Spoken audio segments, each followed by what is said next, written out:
문재인 대통령이 국무총리와 청와대 참모진 인사를 단행하면서 새 정부 조각 작업도 본격화하고 있습니다. 이런 가운데 대선에 패배한 야권, 후유증을 딛고 당을 수습하기 위해 고심하는 모습입니다. 서가번 전 민주당 의원, 김광덕 전 한국일보 정치부장 두 분 모셨습니다. 어서 오십시오. 반갑습니다. 인수위 없이 출범한 문재인 정부, 내각과 청와대 보좌진 구성에 속도를 내고 있습니다. 어제 총리와 비서실장, 국정원장을 지명한 데 이어 오늘은 민정, 홍보, 인사수석을 임명했습니다. 민주당 우상호 원내대표의 이야기 먼저 들어보십니다. 원내대표로서는 이제 마지막 회의입니다.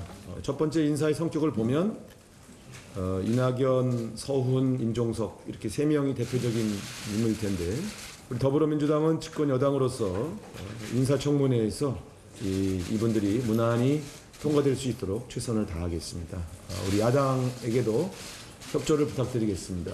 이번 선거의 승리에 안주하지 않고 정치의 변화, 또 집권 여당으로서의 새로운 면모를 보이기 위해서 노력하겠다, 이런 약속의 말씀을 드리겠습니다. 더불어민주당 우상호 원내대표, 이번 인사 통합, 전문성, 변화 세 가지로 요약이 된다, 이렇게 평가를 했는데, 김 부장님, 문재인 정부 물론 이제 초기 인사, 아직 뭐 얼마 단행되지 않은 인사이긴 한데 현재까지의 인사 스타일 총평을 해주신다면 어떻게 보고 계신지요?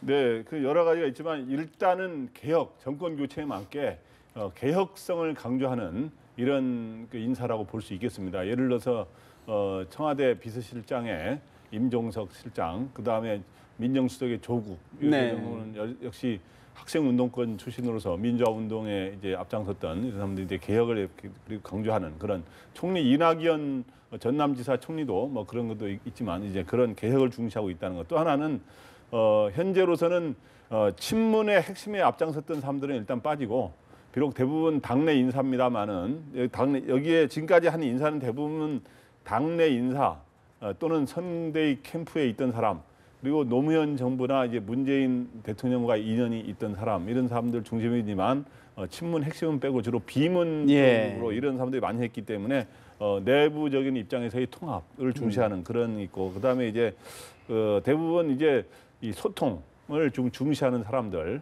이런 사람들, 예를 들어서 이낙연 총리 지명자 같은 경우도 보면 언론인 출신으로서 대변인을 5번이나 했어요. 그렇기 때문에 굉장히 소통을 잘하고, 임종석 실장도 보면은 굉장히 화합형이고 친화력이 뛰어나잖아요. 여러 가지로. 젊고, 젊고 여러 가지 자기 어떤 학생 운동권 출신으로서 좀 역시 다른 사람들과 차단을 하지 않겠냐는데 굉장히 화합적이고, 그런 측면에서 소통을 강조하는 그런 인사인데, 현재까지 볼 때 이제 어저께 문재인 대통령이 인사한 거 보면 인재를 골고루 쓰겠다, 능력과 적재적소에 인사를 하겠다 하면서 소위 정파와 관계없이 통합정부를 구성하겠다는 말을 이제 그 대선 기간에 하지 않았습니까? 근데 그거는 현재 그러한 모습, 그러니까 당을 뛰어넘는 인사는 현재 나타나지 않고 있는데, 저는 그거는 현재까지는 주로 청와대와 핵심 포스트를 중심으로 했기 때문에 믿을 사람이 필요하니까 이제 그런데, 앞으로 내각이라든가 그런 또 약간 내각이 장차고 하는 인사 과정에서는 그런 인사가 있기를 기대하고 또 있지 않을까, 이렇게 생각을 합니다. 사실 이제 원조 친노 친문 그룹을 좀 배제하면서 신문, 새로운 문이다, 이 신문 인사를 중용한다라는 말까지 나오던데, 선생님 어떻게 평가하고 계신지요? 예, 지금 우리 그 김 본부장님 말씀하신 대로 참 그 개혁적이고 또 대탕평 인사의 시작이라고 대통령께서 말씀을 하셨는데, 그게 잘 반영된 현재까지 그런 인사라고 보여집니다. 특히나 이제 이낙연 총리, 그다음에 이 서훈 국정원장, 이렇게 이런 분들하고 또 임종석 실장을 비롯해서 조국 수석, 윤영찬 수석, 뭐 이런 청와대 참모진과는 좀 확실히 구분해서 사고를 하시는 것 같다. 청와대 참모로서 말 그대로 젊고 개혁적이고 좀 실무적인 비서진은 분들은 좀 그렇게 구성을 하되, 국무위원들, 국무위원들 또 국정을 운영해야 될 이런 국무총리를 비롯한 국무위원들은 이 안정성과 또 당장 또 청문회를 또 치러야 되잖아요. 그런 것까지 또 국민 이 통합 이런 부분까지 다 신경 쓰는 상당히 사려 깊게 이 배려한 인사다 이렇게 생각됩니다. 사실 이제 우리 서 의원님 이제 청와대에서 근무한 경험도 계신데 문재인 대통령의 어떤 파격 행보도 관심 있는 것 같아요. 오늘 출근길에 뭐 주민들과 뭐 사진도 찍고 셀카도 찍고 뭐 비서들과 청와대를 산책도 하고 뭐 이런 얘기가 좀 계속 나오는데 확실히 저도 보면서 문재인 대통령이 언제부터 저랬지 일단 생각이 드는데 이 선거를 이제 벌써 3번을 치른 거 아니겠습니까? 국회의원 선거까지. 이번 대선을 치르면서 보니까 확실히 민주주의 국가에서 이 선거라는 거는 국민들에게 확실히 정말 필요하고 중요한 것이다. 네. 어쨌든 자세가 낮춰지지 않습니까? 워낙 겸손한 분이긴 하지만은 그러나 이 대중과 함께 할 수 있다는 예. 그 마음이 이 선거를 통해서 길러지는 것 같아요. 그래서 사실 대통령이 그 안에 박근혜 대통령, 이명박 대통령이 권위적이고 또 국민과 좀 유리되어 있어서 그랬었는데 우리 국민들 보기에 어제 오늘 쭉 그 모습들 보면서 청와대가 또 대통령이 훨씬 더 변화하고 가까워진 느낌이 들어서 좀 안도감을 주지 않을까. 제일 걱정했던 것들이 사실 약간의 이제 불통 대통령을 또 만나면 어떻게 하나 이런 게 있었지 않습니까? 네, 그런 거에 대해서 좀 입이 벌어지면서 괜히 국민들 느낌이 좋을 것 같아요. 사실 이제 문재인 대통령이 이제 일정도 세부 어떤 일정들도 좀 계속 페이스북이라든가 홈페이지에 좀 계속 공지가 되고 또 기자들한테도 좀 알려지는 상황이거든요. 좀 전에 없는 모습인데 이런 모습들 전체적으로 어떻게 보시는지요?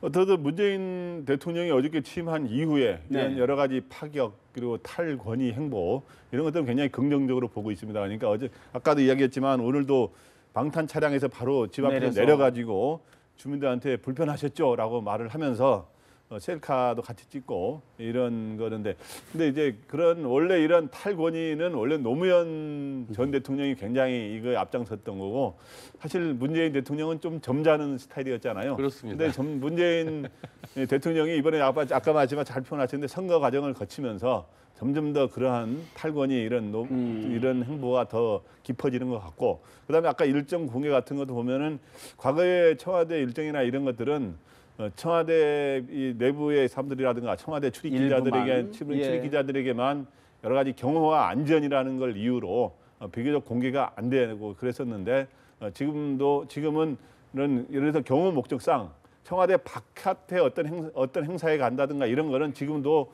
공개를 함부로 할 수 없는 건 있어요. 안전을 위해서 그런 것도 중요하잖아요. 네. 근데 그런 거 외에는 굉장히 개방적이고 알리는 쪽으로 가서 뭔가 이제 국민에게 가까이 가는 이런 측면에서 바람직하지 않은가 이렇게 생각이 앞으로 듭니다. 실제로 청와대 청와대 의전비서관 그래서 일정을 다뤘는데 그 문제 가지고 사실 저희 때도 좀 신경전이 있었거든요. 아무래도 아까 말씀드린 노무현 대통령 모실 때도 이 탈권위적이니까 이 국민들에게 소통 좀 하자. 그래서 일정 좀 알릴 건 알리자 그랬는데 그게 경호 쪽에서 받아들이지도 않고 청와대 내부에서 또 그런 많았어요. 있죠. 실제로 대통령 일정이 그 대회비거든요. 그런 어려움이 있었는데 이렇게 하고 나니 훨씬 더 좋지 않습니까? 네, 앞으로 좀 계속 이런 모습을 좀 봤으면 하는 국민들의 바람도 있지 않을까 싶은데 사실 이제 여러 차례 말씀드린 것처럼 이제 대통령 인수위 없이 출범을 하다 보니까 조각 또 청와대 비서진 구성 작업에 속도를 내고 있는데 오늘 3명의 보좌진을 좀 추가로 발표를 했는데 아무래도 민정수석의 조국 서울대 법대 교수를 임명한 것이 눈길을 끌고 있는데 조국 민정수석의 이야기 먼저 들어보시겠습니다. 한국의 검찰은 아시다시피 기소권, 수사권을 독점하고 있고 검찰의 아주 막강한 권력을 제대로 엄정하게 사용해 왔는가에 대해서는 국민적 의문이 있다라고 보고 있습니다. 지난번 박근혜 최순실 게이트와 관련해서도 과거 정부 하에서 검찰이 그 막강한 권력을 제대로 사용했더라면 이런 게이트가 초기에 미연에 예방되었으리라고 좀 믿고 있고요. 그런 점에서 그런 일이 일어나지 않도록 하는 것이 대통령님의 확고한 철학이시고 대통령님의 구상과 계획에 충실히 보좌하도록 하겠습니다. 비법조인 출신의 조국 민정수석 여러 평가가 나오는데 향후 검찰 개혁을 예고한 것이라는 평가가 지배적인 것 같습니다. 김 부장님 어떻게 보십니까? 일단 오늘 인사 중에 가장 관심을 끈 거는 사실 어제 오늘 사이에서 제일 큰 관심인 것 같아요. 조국 서울대 민정수석. 교수를 민정수석에 소위 임명한 거는 여러 가지로 그래서 오늘도 기자들의 질문이 집중되었었는데 저는 뭐 개인적으로는 학교 다닐 때 같은 학번이어가지고 당시 87년 6월 항쟁 직전에 우리 같은 대학원생으로서 모임을 갖고 했던 그런 기억이 납니다. 그때 이제 그런 기억이 나는데 이제 저는 이건 두 가지 의미가 있는데 일단은 검찰 개혁을 검찰 출신을 보통 민정수석이 앉히지 않습니까? 그러다 보면 검찰 개혁이 제대로 되지 않고 오늘은 조국 이 수석이 검찰의 수사 지휘를 하지 않겠다라고 했는데 실제로 수사 지휘를 하게 돼 있는 자리는 아니에요. 그런데 실질적으로 대통령의 그런 뜻에 따라서 보고를 받으면서 뭔가 간접적으로 관여하게 되는 이런 역할을 하게 되는데 그러는데 그 검찰 출신이 아님으로 인해서 검찰 개혁을 적극 추진할 수 있다 이런 의미가 있고 사법 개혁도 좀 추진하고 이런 데서 나는 두 가지 컨셉을 느꼈어요. 하나는 노무현 전 대통령 당시에 법무장관의 당시에 강금실 검사 출신이 많이 법무장관 해왔는데 판사 출신인 강금실 그리고 젊고 판사 출신이고 그리고 기수를 파괴했다 그래서 상당한 검찰을 지휘하는 법무장관에 해가 상당한 논란이 되지 않았습니까? 평검사 토론회까지 있었던 그거를 좀 연상시키는 게 하나 있었고 또 하나는 문재인 지금 대통령이 노무현 정부의 민정수석으로 시작하지 않았습니까? 바로 그거를 연상시키는 그런 측면에서 조국 이 수석이 앞으로의 민정수석으로 역할뿐만 아니라 앞으로 어떻게 여러 학자와 정치인으로서의 길을 어떻게 갈 것인가 하는 그런 것을 생각해요. 검찰 개혁이라는 게 만만치 않은 과제인데 저는 좀 이거 대단히 중요한 의미를 갖고 있다고 봅니다. 아까 노무현 대통령이 말씀을 하셨습니다마는 참여정부 때 그때 민정수석이셨으니까요. 아까 말씀하셨던 검사의 대화를 때 그 민정수석이었습니다. 결국 핵심이 검찰 권력을 국민에게 돌려주겠다는 거거든요. 그래서 이 무소불위의 검찰 권력을 정치 권력을 위해서 이용당하지 말고 또 이용하지도 않고 검찰 스스로에게 맡기겠다. 책임지고 국민들을 위해서 봉사해라. 이게 노무현 대통령도 지금 문재인 대통령의 같은 생각이라고 봅니다. 그 일환으로 결국 조국 수석도 취임 기자들과의 아까 간담회 때 보니까 이 수사권은 없다. 민정수석의 수사 지휘권은 없다. 분명하게 말했거든요.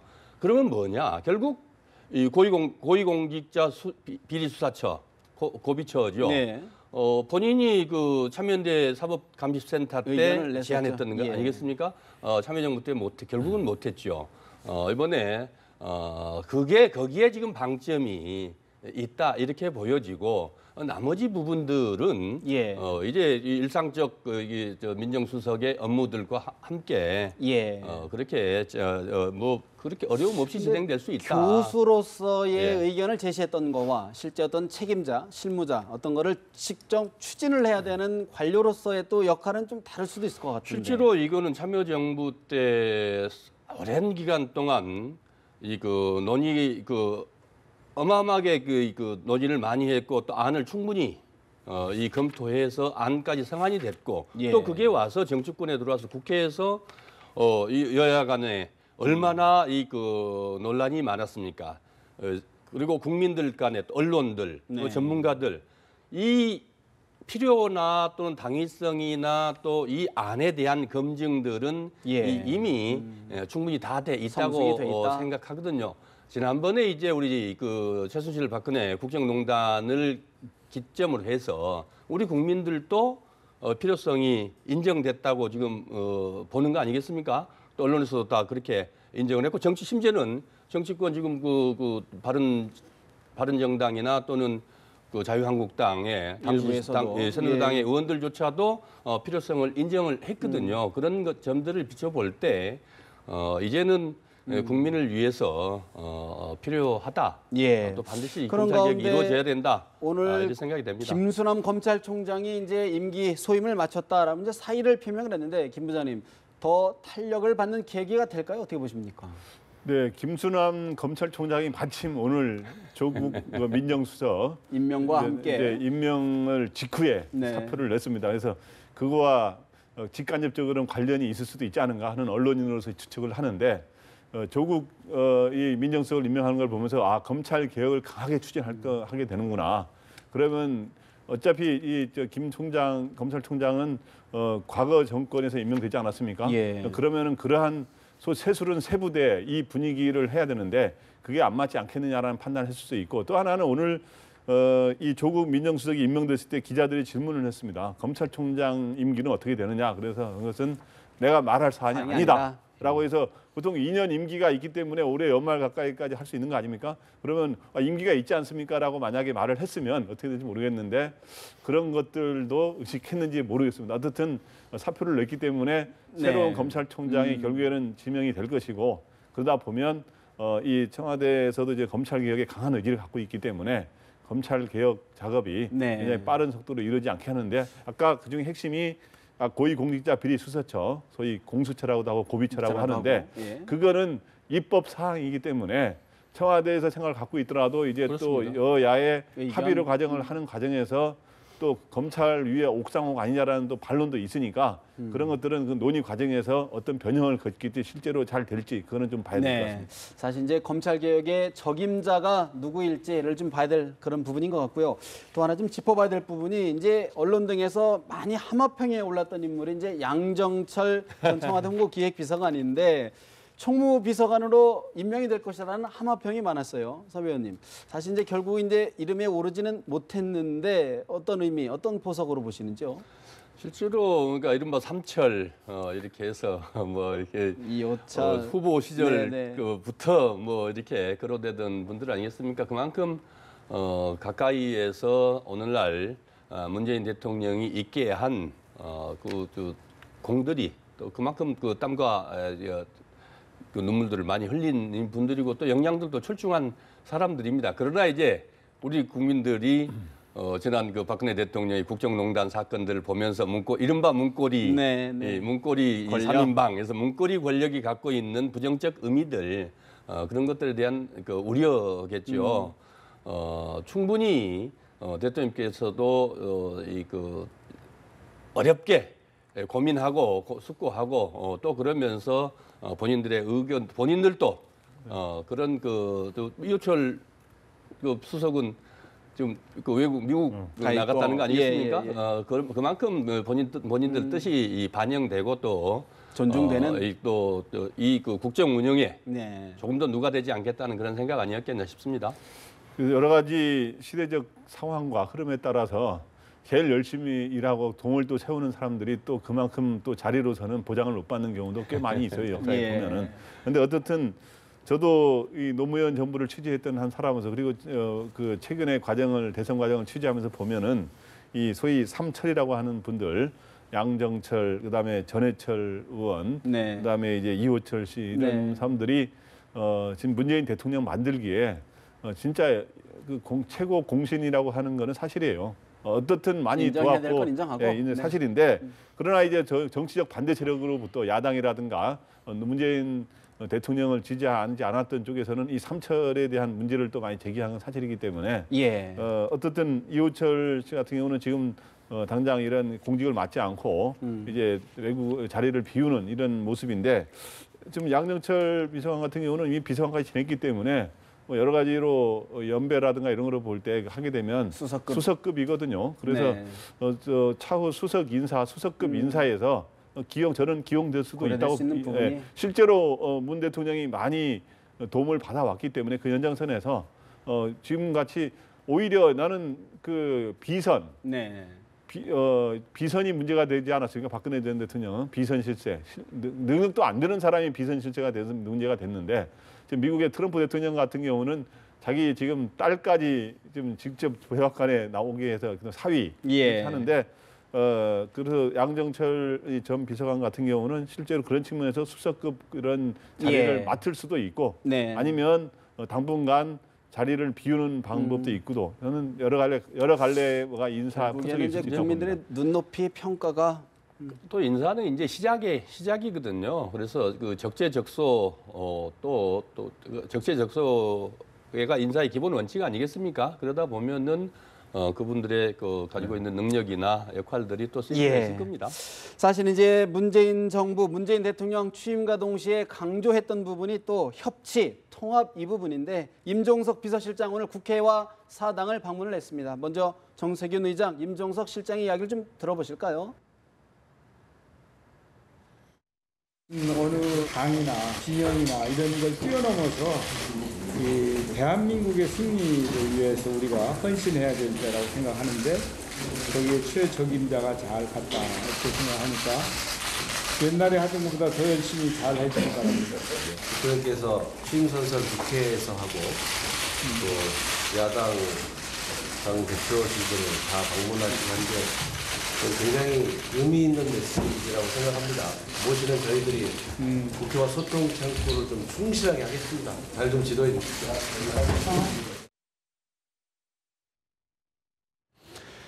임종석 비서실장, 자유한국당 정우택 원내대표 권한대행과도 좀 이야기를 나눠봤었는데 문재인 대통령의 협치와 관련해서는 가장 주목되는 게 아무래도 인사 개각일 것 같은데 조각일 것 같은데 이제 여러 하마평이 무성한데 관심은 과연 야당 인사들을 또 과연 등용할 수 있을지인 것 같아요. 서 의원님 어떻게 전망하십니까? 기본 그 원칙을 분명하게 밝히셨지 않습니까? 이게 그 대탕평 인사를 하겠다. 그다음에 국민 통합, 네. 또 통합을 위해서 협치하겠다. 그 결국 인사로 구현하는 건데 결국 우리 박영선 선대위 때 국민통합추진위원회 위원장을 맡았습니다마는 그때도 원칙을 밝혔고 또 대통령도 후보실에 밝혔고 국가 개혁을 위해서는 네. 국가 발전을 위해서는 국민을 위해서는 이 보수든 합리적인 보수든 진보든 따지지 않겠다. 충분히 야당 의원들도 합의만 한다면은 동의만 한다면은 얼마든지 가능하다. 능력 있는 분들 함께 할 수 있다고 예를 들어서 생각합니다. 개인적으로는 그 개인에는 동의를 한다 하더라도 당대 당 간에 어떤 합의가 없는데도 그런 부분들이 가능할까요? 저는 이제 노무현 대통령 때 김효석 지금 이제 우리 당에 계십니다만 이번에 공동선대위원장을 맡으셨죠. 김효석 의원이 당시 이제 열린우리당에 안 계시고 민주당에 있었거든요. 그때 교육부 총리로 내정을 하셨어요. 그랬는데 이제 당에서 당시에 민주당에서 합의를 해주지 않아서 사실 본인은 하고 싶어 하셨죠. 의사가 있음에도 그런데 당에서 합의를 해주지 않아서 결국 못했던 전례가 있었습니다. 이번에도 역시 마찬가지겠죠. 그 당과 또 개인의 문제가 아니고 또 개인은 당대당의 당에서 또 논의를 해야 되지 않겠습니까? 그러니까 청와대는 청와대, 대통령은 대통령대로 또 여야 간의 정당들은 정당대로 이번에 정말 그 국민을 위해서 국가 발전을 위해서 그런 열린 자세로 이 국정 운영에 함께 할 수 있으면 하는 이 바람이고 또 그런 의지들이 충분히 반영될 거라고 봅니다. 박영선 의원 좀 전에 말씀 주셨는데 탄핵에 동참한 한국당 의원들도 기용 가능성 있다라고까지 얘기했거든요. 김 의원님 어떻게 보십니까? 네, 지금 현재 박영선 의원이 바로 이제 그러한 탄핵에 찬성했으니까 뜻을 이번에 탄핵 정부에서는 뜻을 같이 하는 한국당 의원도 가능하다, 입각이 가능하다 이렇게 이야기했는데 실제로 문재인 대통령도 인재를 널리 고루 정파 관계없이 쓰겠다고 했기 때문에 저는 박영선 의원과 생각을 같이 할 수 있을 거라 봅니다. 그래서 그런 제의는 있을 수 있다고 보는데 바로 문제는 뭐냐 하면 의원 개인은 그거를 또 장관 자리를 받고 싶은 마음이 있을 수도 있는데 과연 당 차원에서 협치라는 건 말이 좋지만 이게 실제로 아예 당대당 통합이 되거나 아예 연정 상대, 정책 연합을 하는 연정의 상대의 정당이 되거나 그러면 상관이 없는데 옛날에 이제 공동정부를 DJP는 공동정부를 구성했기 때문에 그런 건 아무 문제가 없거든요. 그렇지 않으면 이제 자유한국당이 제1야당 역할을 하게 되는 셈인데 제1야당 하는 데에서의 의원이 당의 허락 없이 가서 장관을 과연 맡기가 현실적으로 쉽겠느냐. 그러니까 오히려 문재인 대통령 입장에서는 쓰고자 싶어 할 텐데 의원 입장에서는 당 지도부가 그거를 반대할 가능성이 저는 없다고 봅니다. 그리고 또 하나는 현실적으로도 공식적으로 연정이 되지 않으면 제1야당은 또 견제 역할을 하는 것도 해야 굉장히 되는데. 중요하거든요. 그러니까 저는 객관적으로 볼 때 그렇기 때문에 만약에 자유한국당 사람을 쓰고 싶다면 의원직을 버리든지 그렇지 않으면은 전직 의원인데 한국당 인사했던 사람들을 출신이었던가. 하면서 그런 사람들이면 야권에도 여러 가지 이념과 노선에서 조금 차이가 있지 않습니까? 조금 다른 사람들도 좀 들어가서 그런 사람들의 목소리도 조금 좀 경청할 필요는 있어요. 현직 의원은 좀 쉽지 않는 것 아니냐? 현직 의원이 쉽지 않기 때문에 오히려 전직 의원이나 이런 사람들을 함으로써 그런 거를 대신으로 그래서 사실 정신을 이제 살리는 방법. 협치의 가능성이 하나 이제 가늠자로 얘기하는 것이 이낙연 총리 내정자에 대한 과연 인사청문회 국회 표결 어떻게 될 것이냐 주목하는 분들이 많은데요. 어떻게 보십니까? 저는 이낙연 총리 후보자는 지금으로서는 이제 큰 문제가 등장한 게 없지 않습니까? 하루 이틀 사이에 지금 현재 이제 검증은 2단계로 이루어질 텐데 국회 차원의 검증이 있고 또 언론 검증. 검증이 이제 2가지가 이루어지는데 지금 언론에 아직 크게 문제되지 않고 그동안 사실은 정치를 오래 했잖아요. 사선 의원을 했고 언론인 출신으로서 사선 의원을 했고 아까 대변인 5번이나 했다고 그랬는데 거기다가 이제 전남 현직 지사까지 지사고. 현남 지사까지 했기 때문에 선출직을 오래 하면서 그렇게 했으면은 그 사이에 여러 가지 문제가 나오게 되거든요. 원래 상대 진영에서 뭐 돈 문제 무슨 문제가 있다면 이렇게 나오는데 그런 거 없는 거로 봐서는 내가 보기에 이 검증에서 탈락할 가능성이 현재 적다. 그러나 과연 최선의 총리냐 아니냐 이런 거에 대해서는 약간의 논란이 있을 수 있지만 검증에서 좀 낙마할 가능성이 적다 이렇게 지금 봅니다. 우리 언론 계시니까 뭐 다 그렇습니다만은 총리 내정하고 지금 이틀이 지났는데 네. 무슨 뭐 기사 하나 나오지 않은 걸 보면은 그거 네. 관련 검증 관련된 기사 하나 근데 나오지 야당에서 않으면 뭐 발목은 안 잡겠다 그러면서도 뭐 엄격하게 하겠다 이런 입장은 내놓고 있지 않습니까? 그건 뭐 이 국민들에 대한 당연한 그 도리고 의무 아니겠습니까? 당연히 철저하게 검증할 건 검증하되 그 소모적인 이 정쟁만 아니면은 그리고 또 지금 인수위도 없는 새 정부 출범해서 대내 대외적으로 이 어려운 이 국가 현실들을 충분히 반영해서 잘 할 것이라고 현명하게 잘 해주실 거라고 믿습니다. 사실 이제 현 정부 갈 길이 바쁘기 때문에 국무회의도 열어야 되고 여러 가지 처리해야 될 안건이 많은데 오늘 황교안 국무총리의 사표를 수리를 했습니다. 또 그러면서 이제 임시 국무회의를 연다고 하는데 눈길을 끄는 게 이제 박승춘 보훈처장 유일하게 사표를 수리를 했어요. 어떻게 보십니까, 김 부장님? 그래서 총리 사표를 수리한 거는 네. 불가피하게 한 것 같아요. 정권이 새로 출범했는데 새로 교체되고 했는데 그다음 전 정권에서 대통령 권한대행까지 한 사람을 같이 일한다는 거는 좀 여러 가지로 아무리 당분간 동거가 불가피한 측면이 있지만 좀 그런 것 같고 그런데 박순춘 보훈처장을 이례적으로 사표를 수리한 거는 다른 국무위원들은 사표를 수리 안 하는 이유가 지금 국무위원이 정족수가 돼야 의결을 예. 할 수 있잖아요. 그렇기 때문에 당분간 새로 인사청문회에서 임명 활동하는 필요한 거고 박승춘 보훈처장 같은 경우는 워낙 그동안 니물리한 행진곡 재창 문제를 반대하면서 굉장히 야권과 부딪히는 게 많고 뭐 그거 외에도 많은데다가 네. 지금 5.18을 앞두고 있지 않습니까? 그렇기 때문에 그걸 준비해야 되는 입장에서 서둘러 교체할 필요를 느끼는 것 같습니다. 어떻게 보십니까, 사실? 예, 저 아까 뭐 대기실에서 그 얘기를 나눴습니다만은 사실 이제 5.18 얼마 남지 않았죠. 국가기념일이 얼마 남지 않았습니다. 그러면은 박승춘 보훈처장이 주관하에 이 행사를 치르고 그러면은 결국 그 이물리한 행진곡의 문제가 또다시 첨예하게 부딪힐 수밖에 없는데 예. 그거는 새 정부 특히나 문재인 대통령 입장에서 예. 그거는 부담스러울 수 있는 부담스럽고 서로가 그럴 수 있지 않겠습니까? 그래서 특별한 또 당장 큰 현안이 있는 것도 아니고 예, 그래서 사표를 수리했다 이렇게 그런 생각됩니다. 측면에서 이제 인수위 기능을 대체할 기구로 국가기획위원회를 구성하겠다. 오늘 이제 직제 개편안을 잠시 뒤에 이제 심의 통과시킨다고 하는데 그런 신구 정부의 어떤 동거 또 국가기획위원회 등등 이런 직접 운영하는데 문제는 없을까요? 어떻게 보십니까? 실제로 이제 지금 그래서 원래 지난 선거 때 인수위를 설치하게 법을 때 통과를 시켜서 짧은 기간이지만 인수위를 두는 게 맞았다고 그렇게 더 나았을 거라고 생각이 됩니다만은 임시 미봉책이죠. 어쩔 수가 있겠습니까? 그래서 비상 국무위원회라는 이렇게 두어서 부처별로 이 대응 시스템을 마련하겠다. 아까 임종석 실장이 그렇게 발표를 했더라고요. 그렇게 해서 또 그 차관 인사를 먼저 또 좀 하겠다. 이렇게 해서 차관 당장 실무적으로 좀 보조할 수 있는. 이들은 예. 그 국정은 이 차관 중심으로 해서 운영하고 또 이 헌법상 이 국무회의를 운영을 해야 되고. 되니까 그거는 그것대로 그렇게 운영을 할 수밖에 없을 것 같습니다. 어떻게 보십니까?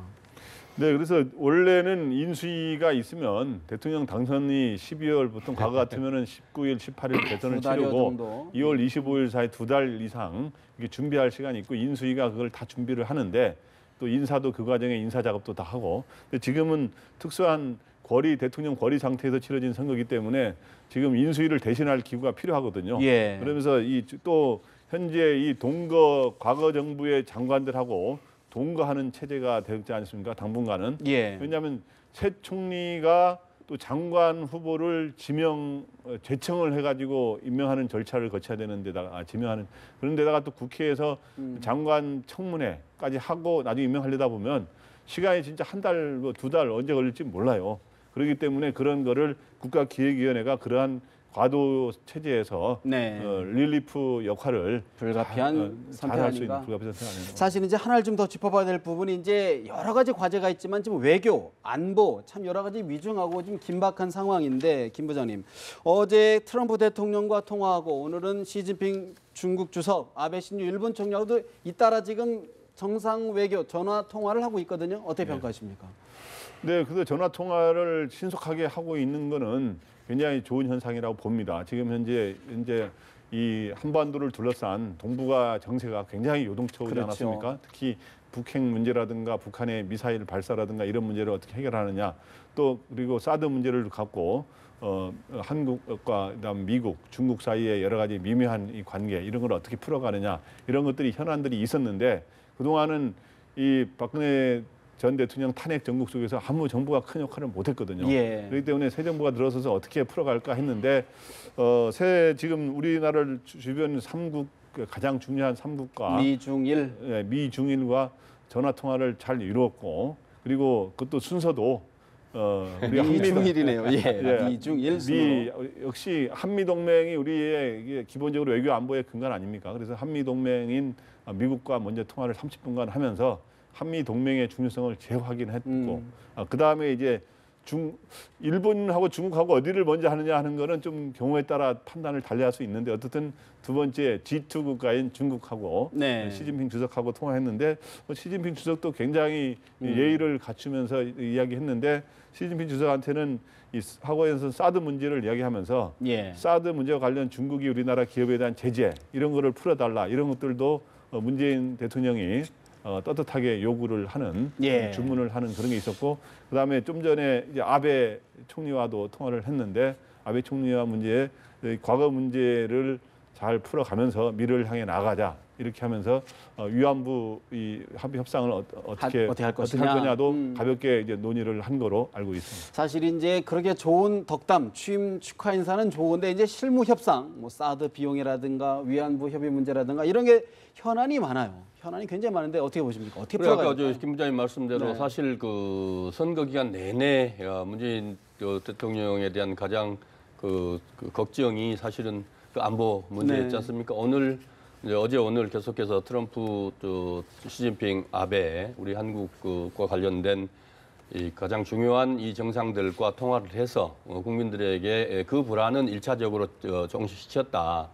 해소시켰다. 그 중에서 이제 대화 통화 중에서 가장 중요한 이 그 미국과는 그 한미 동맹 관계를 네, 다시 한번 재확인하고 심지어는 트럼프 정도는 그 위대한 한미 동맹 관계다, 단순한 게 아니다.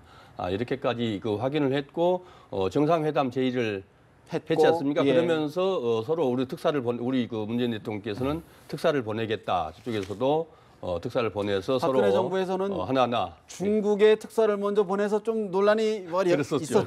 그래서 예. 사실은 이제 한미 정상회의 지금 말씀 주신 대로 정상회의를 하게 되면은 그 안에서 이제 의제 문제도 있고 날짜 문제 정하는 문제, 의전적인 문제 또 어떤 격식으로 할 것인지 단계로 할 것인지 뭐 여러 가지 그 문제들이 있거든요. 그 중에서 가장 지금 우리한테 시급한 거는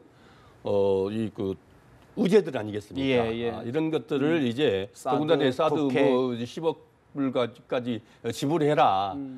대통령이 2차례나 거쳐서 트럼프 대통령이 그걸 그 얘기를 한 마당에 그다음에 또 방위비 분담 문제 또 거론했고 한미 FTA 문제 이 정말 하나하나만 해도 몇 년씩 걸려야 될 이 큰 의제들이 지금 대통령이 직접 언급을 해놓은 거거든요. 예. 그런 문제 하나하나 다뤄야 될 것이고 중국은 당장 아까 말씀 주셨듯이 사드로 이래서 지금 우리 기업들이 그 곤혹을 치르고 있는데 오늘 그 문재인 대통령 분명하게 그 말씀을 하셨더라고요. 우리 기업들에 대한 제재 풀어달라 이렇게 분명하게 얘기했고 또 일본 아베하고도 아까 그 위안부 문제에 예. 관련돼서 우리 국민들이 걱정하고 있고 이 문제를 다시 재논의해야 된다라고까지 하신 말씀 보면은 중요한 문제들은 일단 통화를 해서 서로 축하 인사하고 확인할 건 확인했고 예. 또 우리 국민들 또 우리 정부에서 다뤄야 될 중요한 문제들은 또 제시해 놔서 이제 양국 또 실무자들 간에 하나하나 조율할 것들은 조율하고 또 정상회담을 통해서 해결할 것들은 해결하고 그런 절차들을 순조롭게 진행되고 있는 것 같습니다. 일단은 정상 간의 첫 전화 통화, 첫 단추는 잘 끼웠다라는 평가를 받을 것 같은데 짧게 좀 하나를 더 짚어야 될 게 이제 정치권이 참 어수선한 것 같아요. 선거 대선 이후에 과연 이제 새 그렇죠. 지도 체제 어떻게 갈 것이냐 여러 논란이 있는데 국민의당, 한국당 짧게 좀 짚어봐야 될 것 같은데 국민의당이 특히 지금 지도부까지 총사퇴하고 여러 가지 논란이 있어요. 어떻게 보십니까?